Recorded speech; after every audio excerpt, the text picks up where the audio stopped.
ආයිබෝවන් අදත් අපි සුපුරුදු පරිදි එකතු වෙනවා ටුමෝරෝ ශ්‍රී ලංකා වැඩසටහනෙන්.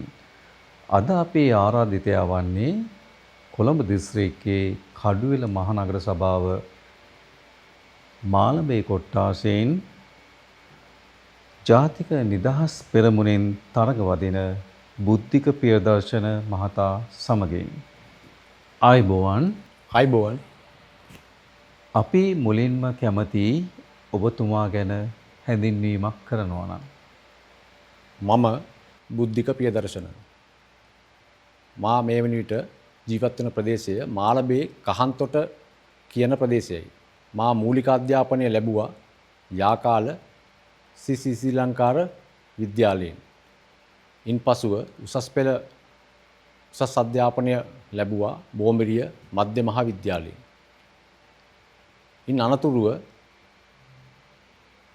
මා 1994 සමෘද්ධි ව්‍යාපාරයට සම්බන්ධ වුණා. සමෘද්ධි නියාමකවරයෙකු වශයෙන් කෙටි කාලයක් අවුරුදු කිහිපයක් මා සමෘද්ධි නියාමකවරයෙක් විදිහට කටයුතු කළා. ඒ කාලය තුල මාගේ උපන් බිම වූ යාකාල ප්‍රදේශයට මා විශාල මෙහෙවරක් මට ඒ ලැබුණු කාලීය සීමාව තුල මා සිදු කළා. ඉන් අනතුරුව වෙනත් රැකියාවකට සම්බන්ධ වුණා. ඉන්පසුව විවාහ වුණා. ඒ විවාහ වුණ ප්‍රදේශයේ මට තමයි මාළඹේ ප්‍රදේශය. ඉතින් මේ මාළඹේ ප්‍රදේශයේ අවුරුදු 25කට 26කට වැඩි කාලයක් මේ වෙනකොට ජීවත් වෙලා තියෙනවා. ඒ කාලය තුලත් මා දේශපාලනය තුල නිරුණු වාර ගණන වැඩි. වාම දේශපාලනයට තිබුණු වැඩි කැමැත්ත නිසාම ඒ දේශපාලන කටයුතු වල නිරත වුණා. ඉන් අනතුරුව මට මේ මොහොත වෙන විට සිතුණා රටේ පවතින මේ කාල සීමාවේ පවතින තත්ත්වයක් එක්කලා අපි වගේ මිනිස්සු දේශපාලනයට පැමිණිය යුතුම කාලයයි කිලිවෙල. ඉතින් ඒ නිසා අප පක්ෂය වන ජාතික නිදහස් පෙරමුණේ ගරු නායක විමල් වීරවංශ මැතිතුමාගේ ආරාධනෙනුත් ඒ වගේම අප පක්ෂයේ කඩුවෙල ආසනයේ ප්‍රධාන සංවිධායකතුමා වන ධනවංශ මැතිතුමාගේ ආරාධනෙනුත් මා දේශපාලන අත්පොත ලැබුවා විමල් වීරවංශ මැතිතුමාගේ ජාතික නිදහස් පෙරමුණ පක්ෂය තුල. ඉතින් මා අය සලකන්නේ මා ලැබූ වාග්යක් විදිහට. මා වෘත්තීය වශයෙන් ගත්තොත් වෘත්තීය කිහිපයක් කර තිබෙනවා. මා ගොඩක් ඇලුම් කරන්නේ මා සුපවේදියෙක් විදිහට කටයුතු කිරීම තුල. ඇත්ත වශයෙන්ම දේශපාලනයට එන්න තිබුණු කැමැත්ත නිසාම මගේ ජීවිතේ අනිකුත් දේවල් කැප කරගෙන ඒ කටයුත්ත කිරීමට මම මෙහෙ මොහොත වෙන විට සැදී පැහැදී සිටිනවා කියන එකත් බොහොම පැහැදිලිව කියනවා. ඇයි ඔබ මේ දේශපාලන සටනට එකතු වෙන්නේ? ඇත්තටම දේශපාලනයට මම මුලිනුත් කිව්වා මා විශාල වශයෙන් ප්‍රිය කරපු කෙනෙක්. ඒ නිසාම අපි විවිධ අවස්ථාවලදී විවිධ හේතුතුන් එක්කලා කතා බහ කරනකොට අපි කතා වෙනවා මේ දේශපාලනය මෙහෙම වෙන්න ඕනේ, මේ විදිහට හැඩගැහෙන්න ඕනේ, මේ විදිහටයි වෙන්න ඕනේ, සිස්ටම් චේන්ජ් වෙන්න ඕනේ කියන විවිධ කතා. ඉතින් ඒ කතා අතරේ මට හිතුණා මේක අපි හැමදාම කතා කරනවා විතරක් නෙමෙයි අපිට හැකියාව තියෙනවා මේක ප්‍රායෝගිකව කරන්න සහ ඒක යථාර්ථයක් බවට පත් කරන්නට. ඒ නිසා ඒ කටයුත්ත වෙනුවෙන් මට හිතුණා මේ දේශපාලනයට අත්පොත් ලැබිය යුතුයි කියලා, දේශපාලනයට අවතීර්ණ විය යුතුයි කියලා. ඒක තමයි මූලිකම කාරණය වුණේ. ඇත්තටම අපි කතා කර කර ඉඳලා වැඩක් නෑ. අද ඕනම කෙනෙකුට තේරෙනවා මේ කතාවෙන් විතරක් දෙයක් කරන්න බෑ කියන එක අද ඔප්පු වෙලා තියෙනවා. ඒ නිසාම ඇත්තටම කතා කරනවට වඩා වැඩ කරන්නට හැකි පුද්ගලයෙක් විදියට දෙයක් බාරගත්තොත් අවසානයේ දක්වා කරන පුද්ගලයෙක් විදියට ඒ ඕනෑම අභියෝගයක් බාර අරගෙන ඒකේ අවසාන මොහොත දක්වා ගෙනියන්න පුළුවන් හැකියාව තියෙන පුද්ගලයෙක් විදියට සහ අද රටේ මිනිස්සු බලාපොරොත්තු වෙන මේ රටේ මිනිස්සු බලාපොරොත්තු වෙනවා දේශපාලන හොඳ මිනිස්සු ආගමනය විය යුතුයි කියලා. ඉතින් එවැනි පරිසරයක් තුල එවැනි වටාපිටාවක් තුල මම කල්පනා කළා අපි වගේ මිනිස්සු මුල්ලකට වෙලා ඉන්න ඕනේ නැහැ කියලා. ඉතින් ඒ හේතුවම තමයි මම හිතන්නේ මා දේශපාලනට පිවිසෙන්න ඒ දේශපාලන සටනට පිවිසෙන්නට මූලිකම හේතු වුණේ කියන එක මා පැහැදිලිව කිය යුතුයි. හොඳයි. ඔබ ජයග්‍රහණය කළයින් පසුව මොන වගේ සංවර්ධන වැඩපිළිවෙලක්ද මාළඹේ කොට්ටාසයට කරන්න බලාපොරොත්තු වෙන්නේ? අත වශයෙන්ම මා කඩුවෙල මහනගර සභාවේ පළාත් පාලන මැතිවරණයට ඉදිරිපත් වන්නට කල්පනා කරපු මොහොතේ සිටම මා කල්පනා කළා මා කුමක්ද මගේ ප්‍රදේශයට කළ යුත්තේ කියන එක. ඇත්තටම ප්‍රදේශයට පමණක් නෙමෙයි එතනින් එහාට ගිහිල්ලා කඩුවෙල ආසනයට එතනින් එහාට ගියාම වැඩි හරියක් ගියාම මුළු රටටම අපිට කරන්න පුළුවන් දේ මොකක්ද කියන එක. ඉතින් නමුත් නාගරික මන්ත්‍රීවරයෙකුට කරන්න පුළුවන් සීමාවක් තියෙනවා. ඒ සීමාව තුළ ඉඳන් මම කල්පනා කළා මට කරන්න පුළුවන් දේවල් මොනවද කියලා. එතෙන්දී මට දැනෙච්ච ලොකුම ප්‍රශ්නයක් තමයි මේ කැලිකසල ප්‍රශ්නය. මේ කැලිකසල ප්‍රශ්නය අපි මිනිසුන් හමුවට ගියාම බිම් මට්ටමට ගියාම ඒ මිනිස්සු අපිට කියන ලොකුම ප්‍රශ්නය තමයි මේ කැලිකසල් ප්‍රශ්නේ. ඒකට ප්‍රධාන හේතුවක් තමයි සමහර ප්‍රදේශවලට සමහරක් පාරවල් වලට මේ කුණු ට්‍රැක්ටර් එන්නේ නැහැ දෛනිකව. සමහරක් තැන් වලට එන්නේ සතියකට සැරයයි. එතකොට ඒ අත්දැකීම මටත් පෞද්ගලිකව තියෙනවා. මගේ ගෙදරටත් එන්නේ සතියකට දවසයි නගර සභාවේ කුණු ට්‍රැක්ටරේ. එතකොට එවැනි තැන් වලට ඇත්තටම මේ සතියක් යනකොට මේක බොහොම ජරා වෙලා මේකේ මේක ගඳ ගහන මට්ටමට ඇවිල්ලා ඒක අල්ලන්නත් අප්‍රසන්න තත්ත්වයටපත් වෙලා මිනිස්සු ගෙනත් යන්නේ නහයවල් වහගෙන මේක පරිසරයටත් හානි කරයි මේ සත්තු ඇදලා මේක මේ ලොකු මේ පරිසර හානියක් කරනවා. ඉතින් ඒ නිසා මේ මම මූලිකවම තැන දුන්න දේ තමයි මේ කුණු කසල ප්‍රශ්නේදී අවම වශයෙන් සතියකට දෙපාරක්වත් අවමය දෙපාරක්වත් පැමිණිය යුතුයි කියන දේ. ඒ සඳහා මම නගර සභාව තුළ විශාල හඬක් නගනවා. ඒ තුළ මම ඒ සියලු තැන් වලට අවශ්‍ය කටයුතු සම්පාදනය කරනවා කියන එකත් මම බය නැතුව කියනවා. මොකද ඒක කළ හැකි දෙයක් නිසා. ඊට අමතරව මම කල්පනා කළා ඇත්තරම මා ජීවත් වන ප්‍රදේශය තුල විවිධ ගැටලු විවිධ ප්‍රශ්න මිනිසුන්ට තියෙනවා. ඒතකොට මේ ප්‍රශ්නත් එක්කලා මිනිසුන්ට හැම වෙලාවෙම නගර සභාවට යන්න එන්න අමාරුයි. ඒ නිසා අද ලෝකේ තාක්ෂණය දියුණුලා තියෙන කාලයක්.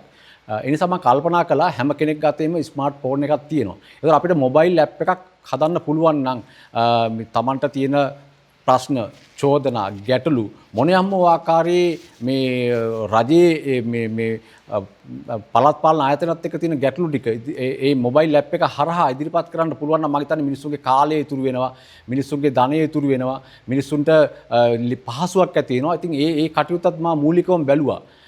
ඊට අමතරව අපි දන්නවා නගර සභාවකින් උපතේ සිට මරණය දක්වාම සියලු වැඩ කටයුතු සිද්ධ වෙන තැනක්. ඒ සියලු කටයුතු ක්‍රමවත්ව නිසි ලෙස කරන්නට පුළුවන් උපරිම හොඳම ආකාරයෙන් අද ලෝකයේ ගොඩක් දියුණු මට්ටමකට පැමිණලා තියෙන ලෝකයක් අපිට තියෙන්නේ. මිනිස්සු දකින්නවා ලෝකයේ විවිධ තැන් ලෝකයේ විවිධ දේවල් සිද්ධ වෙන විදිහ.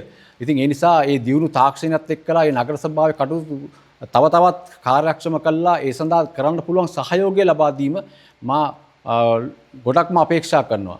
ඒ වගේම මම බලාපොරොත්තු වෙනවා ප්‍රදේශයේ ව්‍යාපාරික මහතුන්ගෙන් සහ රජයේ මැදිහත් වීමෙන් අප ප්‍රදේශයට තියෙනවා ලොකු ගැටලුවක් පුස්තකාල ගොඩනැගිල්ලක් නැහැ. ඒ පුස්තකාල ගොඩනැගිල්ල සහ පුස්තකාලයක් ලබා දීම වෙනුවෙන් මා ඉතාමත් ඕනෑකමින් කටයුතු කරනවා මට ඒ හැකියාව ලැබීම තුළ.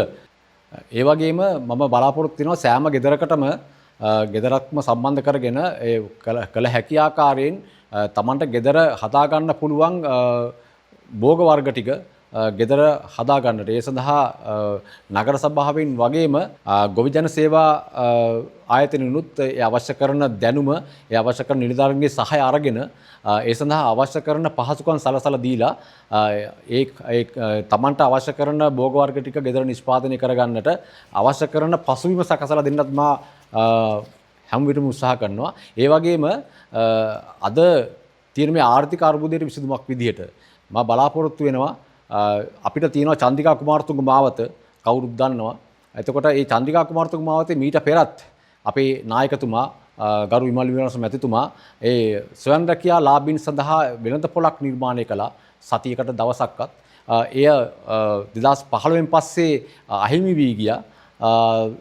මම බලාපොරොත්තු වෙනවා ඒ කටයුත්ත නැවතත් එතුමාව සම්බන්ධ කරගෙන සහ අපේ අනිකුත් නිලධාරීන් සම්බන්ධ කරගෙන නැවතත් එය ඇති කරන්නට ඒ දුප්පත් ජනතාවට තමන්ගේ නිෂ්පාදන අලෙවි කරගන්න පුළුවන් තැනක් එතන නිර්මාණය කරන්නට.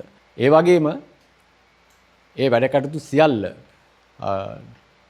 නියමිත විදිහට ඉටු කරමින් ඒ අවශ්‍ය කරන සියලු කටයුතු මට හැකි උපරිමයෙන් සිදු කිරීමට මා බලාපොරොත්තු වෙනවා. හොඳයි. ඔබතුමා නියෝජනය කරන පක්ෂේ නායකතුමාගෙන් සහ සංවිධායකතුමාගෙන් මොන වගේ සහයෝගයක්ද ඔබේ ගමනට ලැබෙන්නේ? ඇත්ත වශයෙන්ම මේ ගැන කියන්නම අවශ්‍යයි. අප නායකතුමා ගරු විමල් වීරවංශ මැතිතුමා එතුමා අපට දුන්න සහයෝගය ඇත්ත වශයෙන්ම කතා කරනවා නම් අපිට ලබා දුන්නේ ඇත්තටම අපේ දැනුම දේශපාලනය ගැන ලබා දුන්න දැනුම විශේෂයෙන්ම මතක් කරන්න ඕනේ. බොහෝ වෙලාවට අපිට රැස්වීම් තියලා අපිට ඕන කරන්නේ දැනුම දේශපාලනික දැනුම ලබා දුන්නා.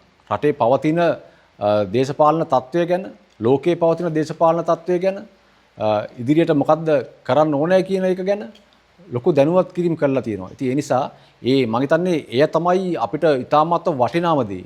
ඊට අමතරව අපගේ ප්‍රචාරක රැලි වලට ලබා දුන්න දායකත්වය එතුමාගේ කාලය වැය කරමින් ඒවා ඉතාමත්ම අගය කොට සලකන්න ඕනේ. ඒ වගේම අප කණ්ඩායම් නායකතුමා කඩුවෙල ආසනයේ කණ්ඩායම් නායකතුමා සහ ඒ වගේම ලේකම්තුමා ඒ ඇතුළු සියලු දෙනා අප ගැන හැම මොහොතකම හොයලා බලමින් ඒ අවශ්‍ය කරන අඩුපාඩු හරිගස්සලා දෙමින් අපේ වැරදි නිවැරදි කරමින් අපිට අවශ්‍ය කරන සියලු යටිතල පහසුකම් සපයා දුන්නා කියන එකත් බොහොම පැහැදිලිව කියන්නට ඕනේ. ඒවා අගය කොට සලකන්නට ඕනේ. ඉතින් ඒ තුල අපිට මේ ගමන යන්නට මේ සටන කරගෙන යන්නට අපිට ලොකු පිටුවහලක් වුණා කියන එක ඇත්ත වශයෙන්ම කියන්නට ඕනේ. හොඳයි. අවසාන වශයෙන් ඔබට ඡන්දය භාවිතා කරන ආකාරය සහ අපිව නරඹමින් ඉන්න ජනතාවට යම් පණිවිඩයක් දෙමු. ඔව් ඇත්තටම මට කියන්න තියෙන්නේ මෙවර මම ජාතික නිදහස් පෙරමුණේ පංචායුධ ලකුණින් තමයි පළාත් පාලන ආයතනයට තරඟ කරන්නේ. එතනදී මට කියන්න ඕනට පැහැදිලිවම මම මුලිනුත් කිව්වා වගේම ඔබලා හොයනවා හොඳ දේශපාලඥයන්. ඔබලා හොයනවා යමක් කරන්න පුළුවන් ප්‍රායෝගික දේශපාලඥයන්. ඒක අද ඔබලා වඩාත් ඔබලා මේක හොයනවා. ඒ හොයන්නේ ඔබලා දැන් රැවටිච්ච වාර ගන්න අනන්තයි. ඉතින් ඔබ දන්නවා ඔබ මේ වන විටත් රැවටිලා තියෙන්නේ කියලා. ඉතින් ඒ නිසා ඔබ හොයනවා ප්‍රායෝගිකව වැඩ කරන්න පුළුවන් මිනිස්සු. කතාවට වඩා ක්‍රියාව අද හොයන කාලයක් බවට පත් වෙලා. ඉතින් ඒ නිසා මම ගැන තවදුරටත් කියනවා නම් මම මතින් තොර පුද්ගලයෙක්. ඒ වගේම නිර්මාංශ පුද්ගලයෙක්. ඒ වගේම මම මුලින් කිව්වා වගේම මා ඕනෑම අභියෝගයකට මුහුණ දීලා ඕනෑම දෙයක් සාර්ථකව කරගන්නට පුළුවන් පුද්ගලයෙක්. මගේ ගම් ප්‍රදේශයේ ඉන්න අයත් ඒක දන්නවා. ඉතින් ඒ නිසා ඒක ගැන සලකලා මම හිතන්නේ ඔබලාට මට වඩා සුදුසුෙක් නැහැ කියලා මම හිතනවා මේ ප්‍රදේශයට පත් කර ගන්නට. එහෙම හිතලා බැලුවාම ඒ වගේම අප නායකතුමත් රට වෙනුවෙන් ජනතාව වෙනුවෙන් නොපැකිලිව කටයුතු කරන පුද්ගලයෙක් විදිහට ඕනෑම අභියෝගයකට මුහුණ දෙන පුද්ගලයෙක් විදිහට මා ආඩම්බර වෙනවා එතුමාගෙන් මට දේශපාලන අත්පොත තබන්නට හැකියවීම ගැන.